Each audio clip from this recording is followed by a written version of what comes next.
서기관들하고 바리새인들 몇 사람이 예수님에게 와서 여쭙기를, 선생님, 우리에게 표적 보여주시기를 원합니다. 저희들이 표적 보기를 원합니다. 이렇게 여쭈었습니다. 38절 말씀을 그냥 읽으면 바리새인들이 갑자기 왜 이런 말을 할까, 이런 의문이 듭니다. 그들이 말할 때 어떤 표정을 가지고, 어떤 억양으로, 어떤 감정으로 예수님에게 여쭈었을까, 이런 것들은 성경 말씀이 없어요. 그렇기 때문에 왜 이 말을 하는지 정확하게 알지 못합니다. 예수님을 따르기 위해서, 예수님을 본받기 위해서 표적을 보여달라고 하는지, 아니면 다른 이유가 있는지 알기 어렵죠. 그런데 이들의 물음에 대해서 예수님께서 대답해 주셨습니다. 39절에 보면 무엇이라고 했는가 하면, 악하고 음란한 세대다, 이렇게 말씀을 하셨습니다. 예수님의 말씀에 비추어 보면 서기관과 바리새인들이 예수님에게 표적을 보여달라고 하는 것은 예수님을 믿고 따르기 위해서, 예수님을 본받기 위해서 표적을 보여달라, 이렇게 말하는 것이 아닙니다. 이들이 예수님에게 표적을 보여달라고 찾아온 시기가 언제인가 하면, 예수님께서 공생애를 시작하시고 한 2년에서 2년 반 정도 지난 시기입니다. 이렇게 어느 정도 시간이 지났기 때문에 예수님이 사람들에게 많이 알려졌습니다. 그리고 바리새인들은 어떻게 했느냐면, 이 예수님은 사람들에게 인기가 있으니까 예수님을 싫어하고 미워하고 배척하던 그런 시기죠. 예수님을 싫어했던 것을 잘 보여주는 말씀이 무엇이냐, 9절 이하 말씀입니다. 안식일에 손발한 사람을 고치자 바리새인들이 어떻게 합니까? 예수님을 어떻게 죽일까, 이렇게 의논했다, 이렇게 말씀을 하고 있죠. 이 말씀을 통해서 보면 바리새인들이 어떤 분위기를 가지고 있는지, 그 당시 분위기가 어떠했는지 미루어서 좀 짐작을 할 수 있습니다. 이런 시기에 서기관과 바리새인들이 와서 예수님 표적 보여주기를 원합니다, 이렇게 요청하는 거예요. 여쭈었습니다. 사실은 예수님을 따르기 위해서, 예수님을 믿기 위해서 이렇게 하는 것이 아니죠. 그러면 왜 이 사람들이 예수님에게 표적을 보여달라고 했을까요? 갑자기 이 말하는 것은 무슨 뜻이냐? 당신이 메시아라면 그러면 그 메시아인 표적을 보여주십시오, 이렇게 이야기를 하는 것입니다. 예수님께서는 이 사람들이 요청하기 이전에 벌써 수많은 표적을 보여주셨습니다. 이적을 행했죠. 예수님은 가는 곳마다 병자를 고쳐주셨습니다. 우리가 마태복음 말씀을 살펴보았는데, 마태복음 계속 살펴보았는데, 마태복음에 의하면 나병 환자 고쳐주셨죠. 중풍병자 고쳐주셨습니다. 그리고 베드로의 장모의 열병을 고쳐주셨습니다. 고라사 지방에 가서, 가다라 지방에 가서 귀신 들린 자를 고쳐주셨고, 가는 도중에 바람과 풍랑을 잔잔하게 하셨습니다. 이거 말고도 요한복음에 보면 가나 혼인잔치에 가셔서 물을 포도주로 만드셨습니다. 왕의 신하의 아들이 있는데 그 신하의 아들을 고쳐주셨어요. 그리고 38년 된 중풍병자가 베데스다 연못에 있었는데, 그 베데스다 연못에 있는 그 중풍병자도 고쳐주셨습니다. 이런 일들은 예수님 사역 초반에 있던 일들이거든요. 다 알고 있는 것입니다. 예수님께서 이렇게 이적을 보여주셨습니다. 이런 이적을 보여주신 것 말고 또 무엇을 하셨느냐? 사람들에게 말씀을 가르치셨습니다.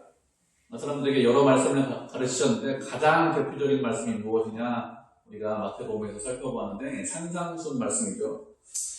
그냥 보통 선지자라면, 일반 선지자라면 산상순의 말씀, 그 말씀을 듣고 이건 일반 선지자다, 이렇게 생각하지 않겠죠. 일반 선지자라면 그런 말씀을 하지 못합니다. 그 말씀을 들으면 이분은 보통 분이 아니라 하나님의 아들이다, 다윗의 자손이다, 이렇게 알 수 있습니다. 이적을 경험하지 못했어도, 말씀만 들었어도 이분은 하나님의 아들이다, 이것을 알 수 있습니다. 그런데 예수님은 이적도 보여주시고 그리고 말씀도 가르치셨습니다.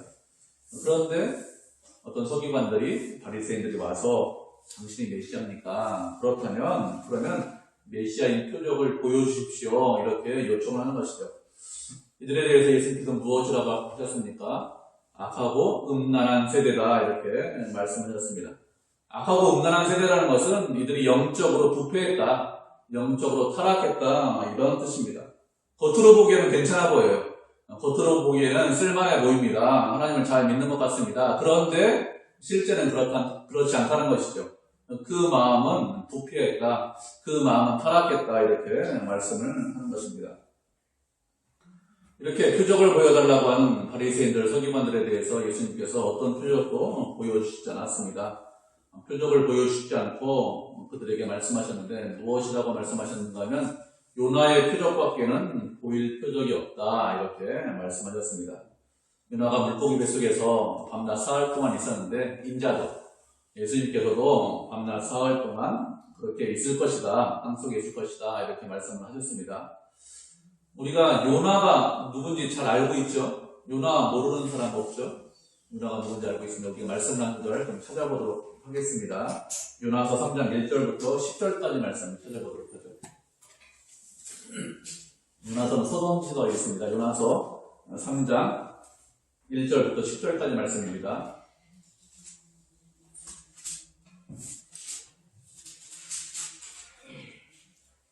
찾으셨나요? 3장 전체인데 우리 한 절씩 교독하도록 하겠습니다.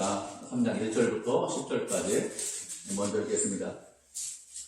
여호와의 말씀이 두 번째로 요나에게 임하니라. 이르시되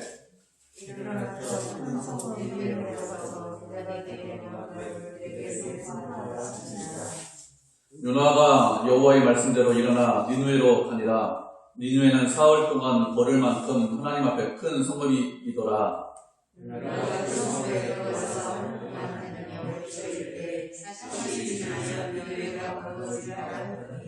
니느웨 사람들이 하나님을 믿고 금식을 선포하고 높고 낮은 자를 막론하고 굵은 베옷을 입은지라.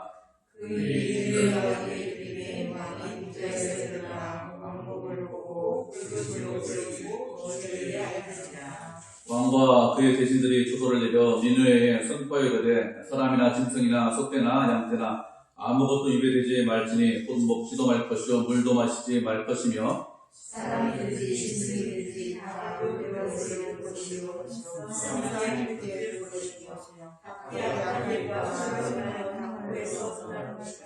하나님의 뜻을 돌이키시고 그 진노를 그치사 우리가 멸망하지 않게 하시리라. 그렇지 않을 줄은 누가 알겠느냐 한지라. 하나님이 그들이 행한 것고 그가 하늘에서 내려오는 것이고 하나님의 뜻을 사람에게 내려오는 것이지 않게 하시리라. 아멘. 하나님의 말씀이 요나에게 두 번째로 임했습니다. 니느웨 성으로 가서 하나님의 말씀을 전하라 이렇게 두 번째 말씀을 하셨습니다. 첫 번째 요나에게 하나님의 말씀이 임했을 때 요나가 어떻게 합니까? 요나는 니느웨 성으로 가라 이렇게 처음 하나님께서 말씀하셨을 때 니느웨 성으로 가지 않습니다. 요나는 누구냐? 요나는 북쪽 이스라엘에서 선지자 활동을 하던 그런 선지자입니다. 그런 요나에게 하나님께서 니느웨로 가라 말씀을 전해라 이렇게 했는데 어떻게 하냐면 니느웨로 가지 않고 다시스로 도망갑니다. 왜 다시스로 도망갔는가 하면 니느웨 가서 복음 선포하면 말씀 전하면 그러면 니느웨 성 사람들이 그 말씀을 듣고 돌이키고 회개할까 그래서 도망가는 것이죠. 왜 그런가 하면 니느웨는 어디냐? 아수르 북쪽 이스라엘 적국인 아수르의 수도입니다. 그곳에서 말씀 전하면 어떻게 됩니까? 그러면 혹시 그 말씀 듣고 내가 전한 복음 듣고 그 말씀 듣고 회개하면 어떻게 할까? 회개하면 그들이 안 된다 이렇게 생각을 하는 것이죠. 그리고 그들이 회개하고 돌이키면 아수르가 북쪽 이스라엘에 위협이 되기 때문에 그래서 복음 전하지 않고 다시스로 도망갔습니다. 실제로 어떻게 되죠?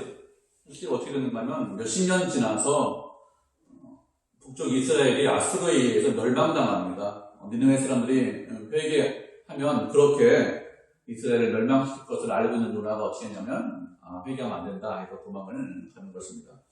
그렇게 도망가다가 우리가 알고 있는 대로 물고기 뱃속에 들어가요. 사흘 동안 물고기 뱃속에서 거의 죽다 살아납니다. 하나님의 은혜를 경험하죠. 하나님의 사랑을 경험합니다. 그렇게 해서 물고기 뱃속에 나왔는데 그때 하나님 두 번째로 말씀을 하십니다. 너 가서 니느웨 성 가서 복음 전해라, 말씀 전해라 이렇게 전합니다. 그렇게 은혜로 살았기 때문에 어떻게 합니까? 안 갈 수는 없고 가긴 가요. 가서 말씀을 전합니다. 무엇이라고 전합니까? 40일 이후에 하나님께서 이 성을 심판하실 것이다. 40일 지나면 곧 망한다 이렇게 전합니다. 그런데 요나가 말씀을 전하는데 어떻게 전합니까? 그 성에서 말씀을 전하는데 하루만 전해요. 말씀에 무엇이라고 되어 있습니까? 니느웨 성은 커서 큰 성읍이기 때문에 최소한 사흘은 돌아다녀야 된다 이렇게 말씀하고 있습니다. 그냥 설렁설렁 돌아다녀도 사흘은 다녀야 되는 그런 큰 성읍인데 근데 하루만 전하고 끝납니다. 만약에 요나가 하나님의 말씀을 열심히 전하려면 얼마나 걸릴까요? 40일 이후에 망한다 했으니까 최소한 한 달은 보냈어야 될 겁니다. 30일은 전하고 이제 망해 이렇게 할 건데 어떻게 하냐면 하루만 전해요. 왜 그렇습니까?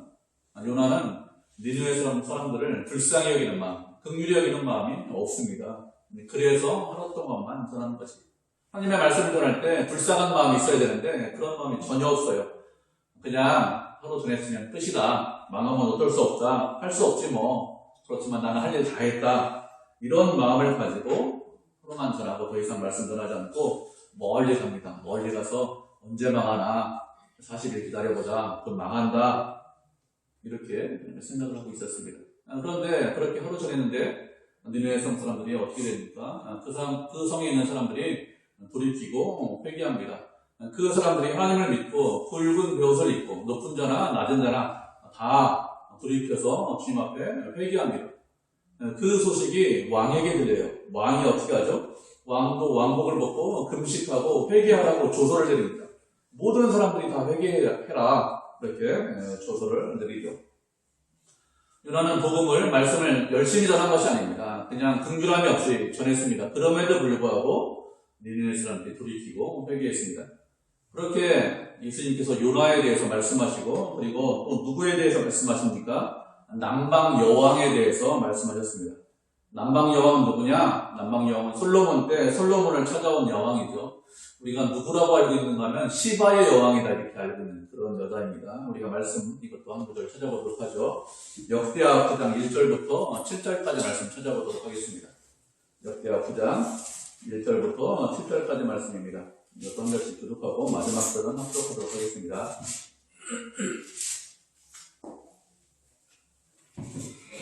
역대하 9장 1절부터 7절까지입니다. 찾으셨죠? 제가 먼저 읽겠습니다.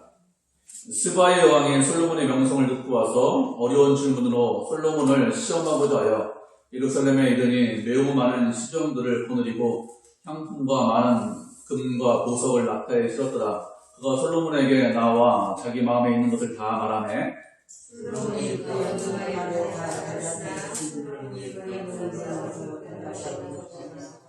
스바 여왕이 솔로몬의 지혜와 그 건축한 궁과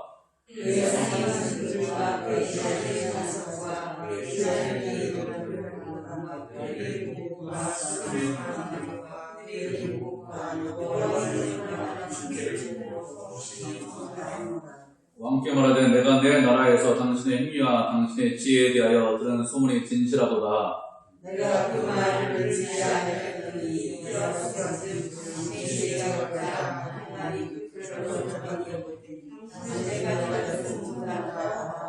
실절 듣겠습니다.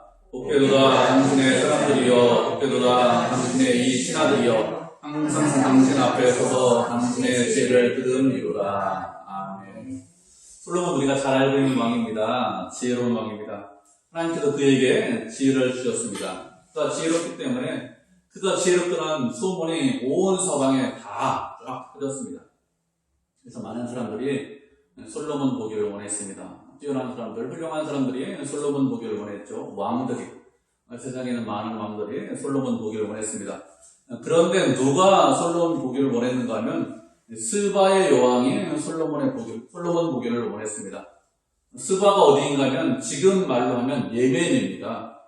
솔로몬이 지혜롭다는 소문이 예멘까지, 스바까지 들렸습니다. 그리고 그 소문을 듣고 솔로몬을 보겠다고 왔습니다. 예멘이 이스라엘에서 얼마나 머냐? 직선거리로 2,000km가 훨씬 더 넘습니다. 그 당시는 교통이 좋은 곳이 아니죠. 지금 같으면 비행기 타고 하루면 그냥 날아가면 됩니다. 근데 그 당시는 걸어 다녀야 됩니다. 잘 해야 동물 타고 낙타 타고 다녔겠죠. 왕이기 때문에 솔로몬 보러 오는데 혼자만 오는 것이 아닙니다. 많은 사람들과 같이 왔습니다. 예루살렘에 와서 솔로몬과 함께 무역을 했어요. 그렇기 때문에 수레에, 낙타에 많은 물건도 싣고 오고 먹을 것 몇 달 걸려서 와야 되니까 싣고 왔겠죠. 그렇게 와서 무역도 하고 솔로몬에게 궁금해했던 모든 것을 다 물어보았습니다. 그랬더니 뭐라고 해요? 말씀에 솔로몬이 막힘없이 다 대답을 했다고 했습니다. 솔로몬이 건축한 궁을 봤습니다. 그들이 먹고 있는 음식물을 보고 신하들을 보고 성전을 보고 멀리서 왔으니까 보고 싶은 거 다 봤겠죠. 그리고 무엇이라고 합니까? 이 스바의 왕이 황홀해서 내가 소문으로 들었는데 그런데 그 소문 들을 때 내가 믿지 않았는데 실제로 와서 보니까 내 눈으로 보고 들으니까 그 소문이 진실하다 이렇게 이야기합니다. 보통 소문은 어떻죠? 보통 소문은 과장됩니다. 사람들이 이런저런 이야기할 때 잘 믿지 않아요. 에이 소문이잖아 좀 부풀려졌겠지. 그 사람 지혜가 뛰어나다고 훌륭하다고 훌륭하고 많이 만들었다고 별거 아니겠지 뭐 이렇게 생각합니다. 그런데 눈으로 와서 보니까 어떻다고 했습니까? 내가 소문으로 들은 것 그 절반밖에 안 된다. 소문이 부풀려진 게 아니라 소문이 적게 되었다. 이렇게 이야기하는 것이죠. 스바의 왕이 왜 왔습니까? 솔로몬의 지혜를 보고 듣기 위해서 왔습니다. 하나님께서 그에게 지혜를 주셨는데 그 지혜가 얼마나 큰지 보기 위해서 왔어요. 그리고 그 지혜를 보고 들은 이후에 하나님께서 그러면 나한테는 원하시는 것이 무엇일까? 솔로몬에게 이런 지혜를 주셨는데 이런 것들을 물어봤겠죠. 그렇기 위해서 깨닫기 위해서 왔습니다. 그런 것들 다 물어보고 너무 황홀해서 했죠. 예수님께서 요나와 그리고 스바의 여왕에 대해서 말씀하신 이후에 바리새인들에게 무엇이라고 말씀하셨습니까? 니느웨 사람들이 일어나서 이 세대 사람들을 정죄할 것이다 이렇게 했습니다. 왜요? 왜 정죄합니까? 왜 그런가 하면 니느웨 사람들은 요나의 말을 듣고 회개했기 때문에 그렇습니다. 요나는 우리가 알고 있는 대로 뛰어나고 훌륭한 선지자가 아닙니다. 그들은 긍휼히 여기는 마음이 없었어요. 불쌍히 여기는 마음이 없었습니다. 최소한 사흘 길은 돌아다녀야 되는데 그런데 하루만 돌아다녔습니다. 하루만 돌아다녔는데 복음 전했습니다. 말씀 전했습니다. 열정을 가지고 전했을까요? 여러분 그렇게 하지 않았겠죠. 야 40일 이후에 망해. 하나님께서 망한다고 했어. 휙하고 지나갔을 것입니다. 열심히 말씀 전하지 않았겠죠. 그런데도 그 요나의 말을 듣고 니느웨 사람들이 회개했습니다. 하나님의 말씀을 믿었습니다. 그런데 서기관과 바리새인들은 어떻게 하고 있습니까? 예수님을 믿지 않고 있습니다. 요나보다 훨씬 더 크신 분이 복음을 전했습니다. 이적을 행했습니다. 그런데 예수님을 믿지 않고 있어요. 그래서 정죄한다고 하시는 것입니다. 그리고 남방 여왕이 일어나서 이 세대 사람들을 정죄할 것입니다. 왜 그럴까요? 남방 여왕은 솔로몬의 지혜를 보고 듣기 위해서 멀리에서 왔습니다. 몇 달이 걸려 왔습니다. 솔로몬은 누구냐? 지혜로운 왕이죠. 우리도 솔로몬이 있으면 그 사람 한번 만나보고 싶다 이런 생각하지 않을까요? 그렇지만 그는 누구죠? 그는 인간입니다. 그는 신이 아닙니다. 하나님께서 지혜를 주셨는데 많이 지혜를 주신 것이 아니라 조금 주셨어요. 인간 편에서 보면 우리 편에서 보면 많은 지혜를 주셨습니다. 그런데 하나님 편에서 보면 그 지혜 아무것도 아니에요. 그냥 찔끔 주신 것입니다. 그런데 그 지혜를 보고 듣기 위해서 몇 달이나 달려왔습니다. 그렇게 와서 지혜를 보고 듣고 하나님을 찬양을 했습니다. 그런데 예수님은 누구십니까? 예수님은 참 하나님이십니다. 참 인간이십니다. 지혜 그 자체이십니다.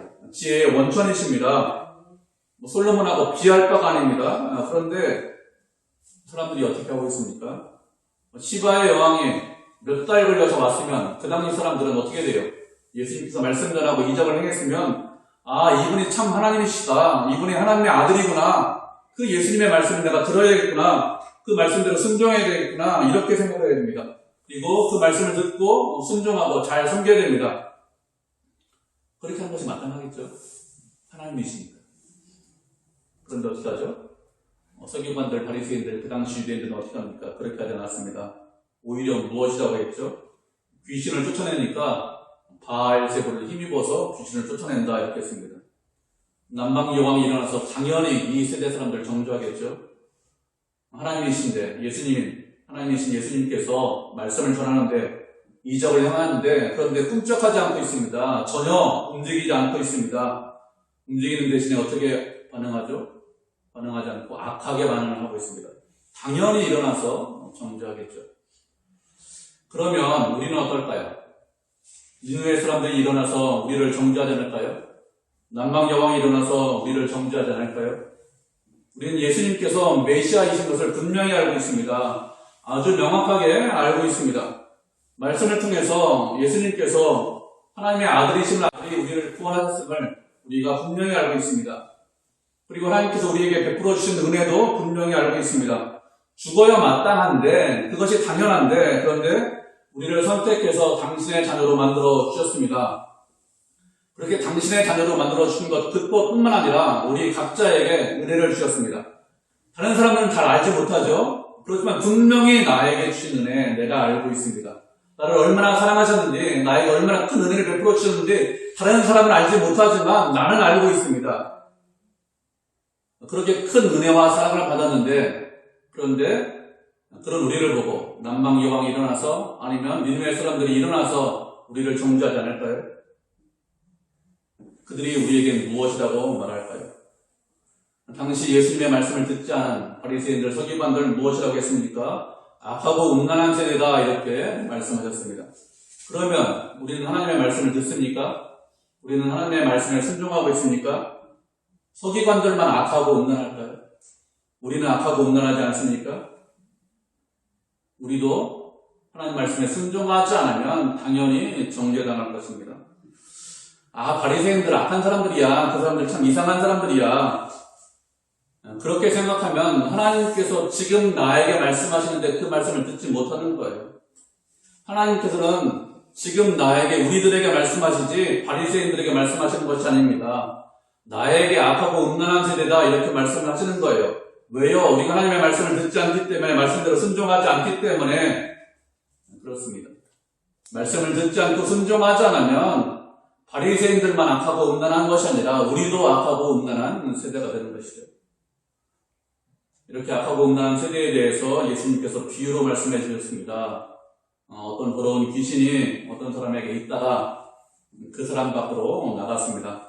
밖에 나가서 좀 쉬자, 이렇게 생각했는데 쉬지 못했어요. 물가가 없습니다. 사막에 광야를 돌아다녔습니다. 이렇게 사막의 광야에 돌아다니다가 지치고 힘들어서 이 귀신이 생각하기를, 이제 내가 나온 집으로 좀 돌아가겠다, 이렇게 생각하고 그 나온 사람에게로 돌아가기로 마음을 먹었습니다. 그랬더니 그 집에 갔더니 깜짝 놀랄 일이 일어났어요. 그 집이 수리되었습니다. 청소되었습니다. 이제는 낡고 흐름했는데 다 수리했어요. 깨끗하게 청소했습니다.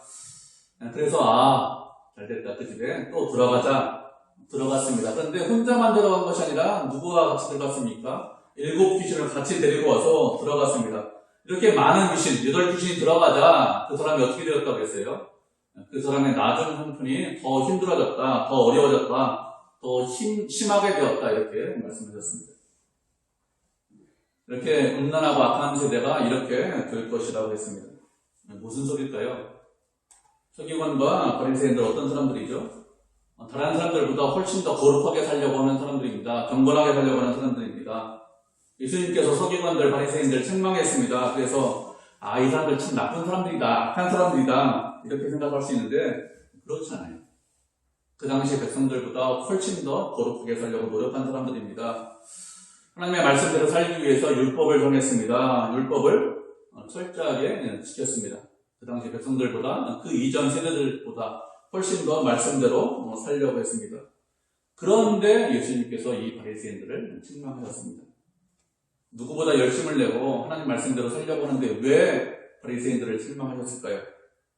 그런가 하면 그들이 책망받은 이유가 무엇인가 하면 인간적인 열심을 가지고 말씀을 지키려고 했기 때문에 그렇습니다.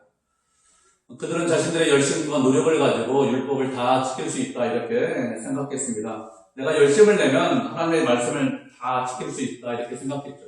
우리가 하나님의 말씀을 지키는데 인간적인 열심을 내면 그러면 율법을 다 지킬 수 있을까요? 그렇게 하지 않습니다. 그렇게 하지 못하죠. 인간적인 열심으로 하나님의 말씀을 다 지킬 수 있느냐? 그렇게 할 수 없습니다. 인간적인 열심으로 하나님의 말씀을 지키려고 했는데 못 지켜요. 그래서 바리새인들이 어떻게 했습니까? 외식했습니다. 겉으로만 지키는 척 했습니다. 또 말씀을 다 지키지 못하기 때문에 어떻게 했죠? 그 하나님의 말씀인데 하나님의 말씀은 인간의 말처럼 생각했습니다. 율법을 613가지를 만들었습니다. 지켜야 될 것, 해야 될 것 365가지, 하지 말아야 될 것 248가지, 이렇게 613가지를 만들었어요. 그리고 새 책을 많이 만들었습니다. 수천 가지가 되겠죠, 솔직하자면. 그래서 그걸 잘 지키면 하나님을 사랑하는 것이다 이렇게 생각했습니다. 그렇게 율법을 많이 만들어 놓고 율법을 지켰는데 그 결과가 무엇이죠? 율법을 잘 지키면 어떻게 됩니까? 그 결과가 무엇이냐? 예수님께서 안식일 날 병자를 고쳤는데 무엇이라고 합니까? 이 사람을 어떻게 죽일까? 이렇게 의문을 가졌어요. 율법 잘 지키면 그렇게 됩니까? 그 사람은 안식일 날 병 고쳤으니까 죽여야 된다. 이게 율법을 잘 지키는 것일까요? 안식일 날 제자들이 밀리사를 잘라 먹었습니다. 그랬더니 어떻게 했죠? 이 사람들이 하지 못할 일을 한다 이렇게 이야기했습니다. 왜 이렇게 했을까요? 하나님의 말씀을 지키려고 하는데 인간적인 노력과 열심으로 말씀을 지키려고 했기 때문에 그렇습니다. 외식했기 때문에 이렇게 되는 것이죠. 그래서 예수님께서 무엇이라고 하셨습니까? 이 세대가 귀신이 나갔다가 들어온 그런 세대처럼 될 것이다. 이전보다 더 악하게 될 것이다. 이전보다 형편이 더 나쁘게 될 것이다. 이렇게 말씀하셨습니다. 우리도 얼마든지 이렇게 될 수 있습니다. 이전에 우리가 은혜를 받았습니다. 하나님의 사랑을 알고 있습니다. 하나님의 은혜 가운데 살았습니다. 주님을 사랑하는데 열심을 냈습니다. 그런데 시간이 지났어요. 그런데 어떻게 되었습니까? 예전보다 못합니다. 지금 형편이 훨씬 더 나빠졌습니다. 왜 이렇게 될까요? 바리새인들의 문제가 무엇이 문제입니까? 하나님의 말씀을 인간적인 열심을 가지고 지키려고 했기 때문에 문제가 되는 것입니다. 그러면 하나님의 말씀을 지키는데 인간적인 열심이 필요 없느냐? 그렇지 않죠. 인간적인 열심이 필요합니다. 그런데 문제는 무엇이 문제죠? 인간적인 열심을 가지고 하나님의 말씀을 다 지킬 수 없다는 것. 그것이 문제입니다. 하나님의 말씀을 인간적인 열심으로 지킬 수 있다면 예수님께서 어떻게 하셨을까요? 바리새인들을 칭찬하셨을 것입니다. 책망하지 않겠죠. 이 사람들 봐라. 열심을 내서 말씀을 지키려고 하지 않느냐. 너희도 이 사람들처럼 해라. 이 사람들 본받아라. 이렇게 했을 것입니다. 그런데 칭찬하지 않았어요. 책망만 했습니다. 왜 책망하셨을까요? 인간적인 열심을 내면 좀 어떻게 할 수 있습니까? 집을 깨끗하게 할 수 있습니다. 그 집이 더럽습니다. 그 집이 수리되지 않았습니다. 청소할 수 있습니다. 열심을 내면 이것저것을 청소하고 이것저것을 수리할 수 있습니다. 더러운 것을 다 버릴 수 있어요. 우리를 깨끗하게 만들 수 있습니다. 그런데 문제는 무엇이 문제일까요? 청소하면 한동안 깨끗합니다. 한동안 더럽지 않습니다. 그런데 그 깨끗한 집에 귀신이 또 들으려고 합니다. 그러면 그 귀신을 어떻게 하죠? 막지 못합니다. 왜 막지 못할까요? 그 집에 주인이 없기 때문에 그렇습니다. 그 집이 비어있기 때문에 그렇습니다. 우리는 집은 깨끗하게 할 수 있어요. 그런데 귀신이 들어오는 것은 막지 못합니다. 주인이 있으면 그러면 더러운 귀신이 들어오지 못합니다. 귀신을 막을 수 있습니다. 주인이 강하기 때문에 귀신 들어오는 거 막아요. 그런데 집주인이 없습니다. 막을 수가 없습니다. 집주인이 있긴 있어요. 그런데 약해요. 그러면 어떻게 합니까? 귀신이 그 약한 집주인 잡아놓고 들어오겠죠. 어떻게 될까요? 집주인이 없으면 당연히 귀신 들어옵니다. 그래서 막지 못합니다. 이전보다 형편이 훨씬 더 어려워지죠. 하나만 들어오는 것이 아니라 7이 들어온다고 했습니다. 8이 들어오죠. 훨씬 더 안 좋아집니다. 어떻게 해야 될까요? 집주인이 있어야 됩니다. 그래야 귀신이 들어오는 것, 더러운 것이 들어오는 것을 막을 수 있습니다. 다시 말하면 우리가 열심을 내서 우리 자신을 깨끗하게 만들 수 있습니다. 그런데 그 이후에 할 일이 무엇이죠? 예수님을 우리 집에 집주인으로 모셔야 됩니다. 그래야 악한 것이 들어오지 못합니다. 예수님을 집주인으로 모시고 살아야 그래야 우리가 하나님의 말씀을 지킬 수 있습니다. 우리가 인간적인 열심을 가지고 주님의 말씀을 지킬 수 있을까요? 그렇지 않습니다. 인간적인 열심을 내면 최대한 할 수 있는 것이 무엇이죠? 그것이 바리새인입니다. 그래서 예수님께서 책망하시는 것입니다. 그 이상, 바리새인 이상 하지 못하기 때문에 책망을 하시는 것입니다. 우리가 다른 사람을 사랑할 수 있으니까 사랑하지 못하죠. 인간적인 마음을 가지고 다른 사람을 사랑하지 못합니다. 어떻게 될까요? 예수님께서 우리 마음 가운데 계시고 예수님께서 은혜를 베풀어 주셔야 그래야 다른 사람을 사랑할 수 있습니다. 그렇지 않으면 아무리 노력하고 아무리 열심을 내도 다른 사람 사랑이 안 돼요.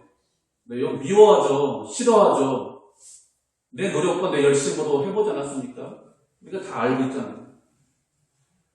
주님께서 은혜 주셔야 그래야 말씀대로 순종하면서 살 수 있습니다. 우리가 주님을 우리 마음의 주인으로 모시지 않으면, 그러면 예수님께서 우리를 책망하십니다. 악하고 음란한 세대라고 책망하십니다. 예수님 믿는데요. 맞습니다. 예수님 믿습니다. 바리새인들도 하나님 믿었어요. 하나님을 그 마음의 주인으로 모시지 않았습니다. 예수님 믿습니다. 그런데 주인이 아니에요. 뒷방에 있습니다. 불방에 계십니다. 그러면 악하고 음란한 세대가 되는 것입니다. 어떻게 될까요? 주님을 주인으로 모셔야 됩니다. 그리고 주님과 날마다 동행하면서 주님의 은혜 가운데 거해야 됩니다. 그래야 주님의 뜻대로 순종하면서 말씀대로 살 수 있습니다. 그렇지 않으면 말씀대로 살지 못합니다. 신앙생활이 무엇이냐? 여러 번 말씀드렸는데 주님을 마음 중심에 모시고 주인으로 모시고 주님과 동행하고 함께하며 날마다 살아가는 것, 그것이 신앙생활하는 거예요. 그것이 신앙생활. 다른 것이 신앙생활이 아닙니다. 그것이 신앙생활. 그렇지 않으면 우리가 악해집니다. 음란해집니다. 더러워집니다. 왜요? 악한 것들을 막지 못하니까요. 우리는 그런 사람들이 아닙니다. 악하고 음란한 세대가 아닙니다. 주님을 주인으로 모시고 주님과 늘 동행하고 주님과 함께하는 그런 믿음의 성도들이죠. 그렇게 주님과 늘 동행하는, 주님을 주인으로 모시는 믿음의 성도, 은혜의 성도가 되기를 주님의 이름으로 축복을 드립니다.